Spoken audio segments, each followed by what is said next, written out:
Al principi vaig intentar seguir la de les 2 setmanes sessió d'aprenentatge, una setmana d'emissió. Clar, també hem de ser realistes, no? I en aquesta escola en concret tenim 25 Chromebooks per 4 classes, llavors com a les 4 tutores vam agafar, ens vam organitzar, les utilitzaré aquest dia, jo l'altre, tot perfecte. Però ens vam trobar que pel ritme d'aprenentatge que tenim a les nostres aules, fèiem sessió d'aprenentatge, ens durava bastant i la missió la veiem lluny i també teníem ganes de començar les missions.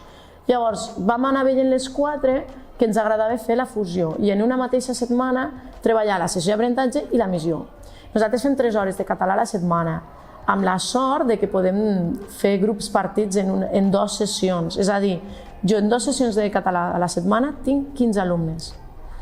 Llavors, aquesta aprofito per fer alguna part de la sessió d'aprenentatge de treballem en grup, parlem, més així, que llavors el soroll de la classe quan treballen en grup no és tan excessiu i també ho fan millor, i la missió. La missió, perquè també m'agrada molt la missió, treballar-la de forma que els nens no es veguin els ordenadors. Clar, perquè si hem de ser realistes, si és amb el que avaluem, és com si fessin l'examen, no? I la tercera sessió que els tinc a tots, doncs també la faig de sessió d'aprenentatge. Llavors, nosaltres hem fusionat, hem fet el nostre propi calendari.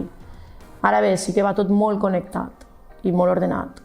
El calendari aquest a la missió fer vídeo, píndola i hi ha activitats, doncs clar, hi ha vegades que una setmana no obrim Chromebooks perquè la píndola ja ens porta tota la sessió, perquè és una píndola que hem d'explicar bé, i llavors la següent setmana ja només fem missió.